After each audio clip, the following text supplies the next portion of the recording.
I love Mario 64. It's one of my favorite games of all time. Every time I come back to it, I learn or see something new that I hadn't before. It's an extremely simple game on the surface, but once you start digging deeper, you'll find that there's a lot of subtle nuances in how the game plays. And that makes it way more interesting in the long term, and that's what happens whenever I play it. The only problem is that it's designed to be a largely easy game. Since this was a groundbreaking game of firsts, I think they figured that they needed to make it as palatable as possible because nobody had ever played a game like this before, because no such game existed.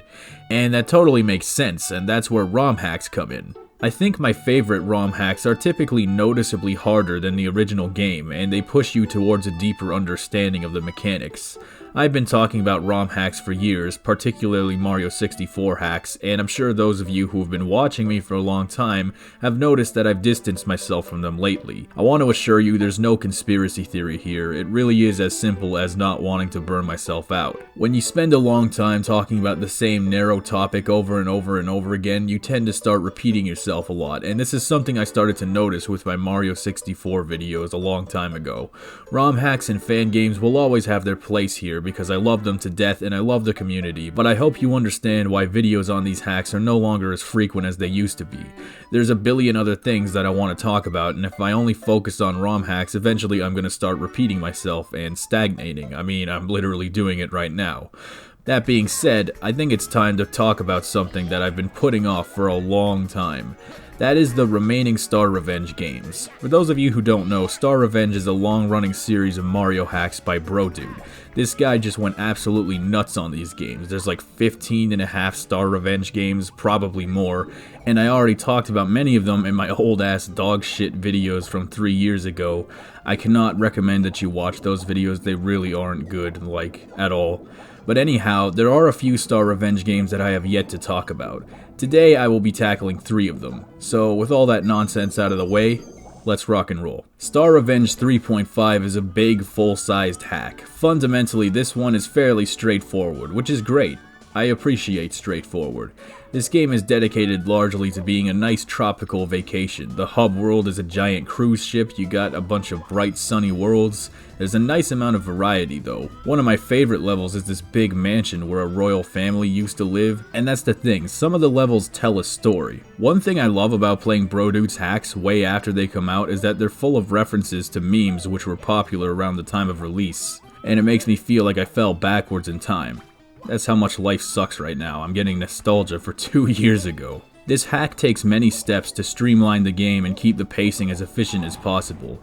A lot of the levels are interconnected consecutively, which means that you can just enter the next world directly from the one you're already in.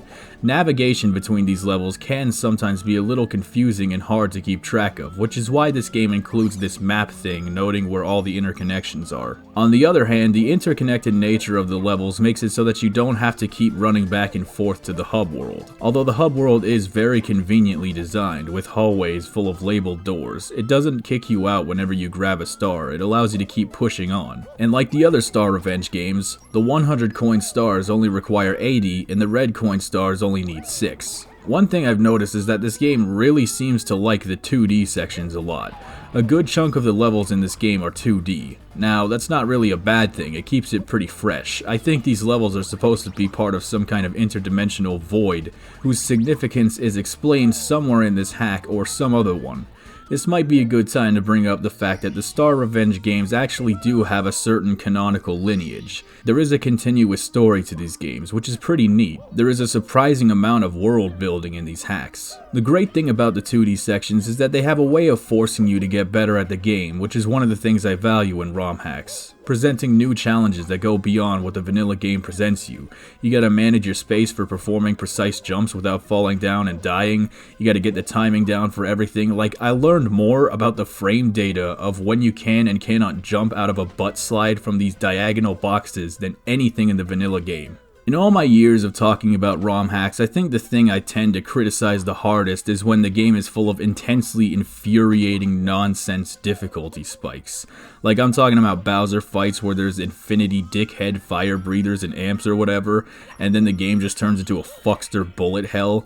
Some hackers think they're being super cool, real slim shady ass motherfuckers by filling their games with this kind of shit, but in reality, you're just making me angry, and you won't like me when I'm angry.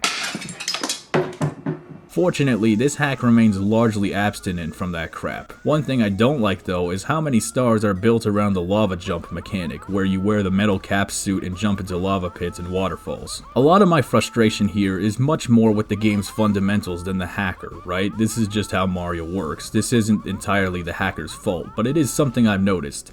I think the hackers are often less familiar with the base game's fundamental flaws and don't always build the game around those flaws, which is understandable. But these dickhead moments are largely few and far between, as I said. Overall, this hack is all great fun. You got all these levels and secrets, the dialogue is funny, and the music is pretty sweet too.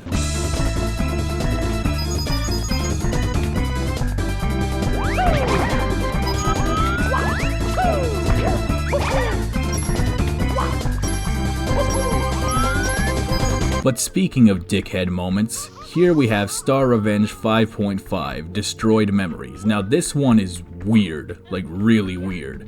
I actually did play this off screen a few years ago. I considered reviewing it at the time, but decided against it because I just kinda gave up. After revisiting it now, I've noticed something. This game is a lot harder than 3.5, but also it's way weirder. Whereas a lot of the games are just a fun romp full of bright, colorful levels, this game feels more like a creepy art project. Most of the levels are either a weird monochromatic void, and then the later ones are like a decrepit factory which has a different layout depending on whether or not it's the present or the future, which I think is a reference to Sonic CD. The stars are all placed in these weirdo, unconventional, unintuitive spots. It's like some kind of weird psyop. The game also has some uncharacteristically bizarre narrative undertones. From what I understand, somehow Mario got everybody trapped in this backwards void during the events of one of the previous games. And now Brodude is threatening to trap Mario inside of a card from Color Splash, and nothing is more horrifying than Color Splash. Also, none of the enemies have faces. It really is a nightmare. This game is both frustrating to play at times, but also gives a lot to think about. So, it's basically The Last of Us 2. Let's go! One of the things that makes this hack harder is the fact that you don't actually get to save the game regularly. In a normal Mario hack, every time you get a star, it prompts you to save, and you'll probably say yes. This game, there are 3 switches which allow you to save the game once each, which means you should probably collect a bunch of stars before hitting that button. This game also doesn't let you keep going after every star, it boots you out every time, which definitely makes it more frustrating. On top of that, this game also does not hand out 1-ups like candy. There are a small handful strewn throughout the maps. At the very least, you start out with 25 of them, but if you're not careful, you're probably going to run out of those pretty quickly. Additionally, there are no stars for collecting 100 coins or lives for collecting 50, so the coins are pretty much useless. Instead, the secret core stars are found in these invisible boxes, and the only way to know where they are is by looking at these paintings. Visually, this hack is full of weird hallucinogenic graphical effects that make it feel like some kind of weird nightmare void, and this is exactly what I'm talking about. This game is so bizarre that it's more of a weird art project than a simple fun ROM hack, and that's actually kinda cool in its own way. I would say it's the black sheep of the Star Revenge series, but then again, each one of these games has their own identity, right? And that's kinda what makes it great. It isn't absolutely perfect, there are some moments in this game that just pissed me off, but at least it has these cool camera modes that allow for greater precision when making tricky jumps. Actually, they all have that. Then we have Star Revenge 6.25, Luigi's Adventure Director's Cut X Definitive Edition, Echoes of an Elusive Age, Mystery of the Emblem, Crystal Chronicles. 64. This game is absolutely huge. There are over 200 stars to collect, which makes it over 70% larger than the original game, and every level actually has 8 stars each. This is honestly big enough to be its own video. This might be a good time to bring up the fact that I have been trying to complete ROM hacks as much as I can before reviewing them, at least making it to the end credits scene if nothing else. In the past, I would get like halfway through and throw the review up just so I could have something to upload, but these days I'm trying to be more thorough, and to that end I spent over 10 hours on this game, so I did my homework. I didn't get every single star, mind you, there's still like 50 left, so that should give you some idea of just how huge this game is. After Destroyed Memories, I really appreciated this game's return to form and a return to all the streamlined stuff. I think this was my favorite hack of the 3 that I played. There are so many levels with so many stars to collect and secret pathways to find. There is so much shit in here that it's unreal. Probably my favorite thing about this game is the hub world. There's this new big ass castle with all these different sections to it, and it's got layers, and you know how much I love those. You also got Ouija's house with all these pipes everywhere. That's pretty neat. I'm really loving the music on this one too.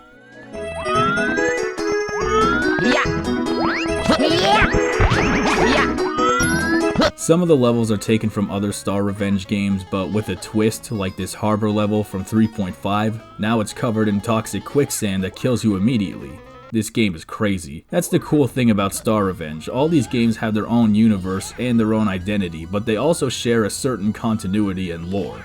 I think in terms of difficulty, this game is fairly middle of the road. To be honest, I don't actually remember any extremely bullshitty parts. There are some difficulty bumps, but it's completely reasonable. Maybe the toxic harbor is a little annoying some of the time, but mostly, you can breathe easy. One of my favorite levels is Retroland. This whole thing is a reference to Mario's old 2D games, and the music references all of them. Ironically though, there aren't really that many 2D levels, which I'm not too upset about. They're cool in their own right, but you know me. I like the third dimension. There's also this really epic Bowser fight near the end where you scale this big ass 2.5D structure to fuck him up. That was pretty neat. It's got some new ideas to keep it fresh, like this part where you have to bounce on these trampolines and ground pound in between them to get up to higher ground. Long story short, this game is fun as hell. I realize that I haven't gotten all of the Star Revenge games still, and that's fine. As far as I know, they aren't going anywhere, so there will be plenty of time in the future. But I just wanted to scratch a few more off of the ROM hack bucket list. Admittedly, I haven't been keeping super good track of them, and I've kind of been relying on the comments to remind me which ones I have and have not completed, but at the same time, suggestions are always welcome. Remember, if you have suggestions, you can always write them in the comments, but you can also hit me up on Twitter where I'm more active. Either way, I hope you liked what you saw. If you didn't, feel free to drop a dislike and call me a pepperoni dickface in the comments, but in any case, that's all for today. Thank you so much for watching my video.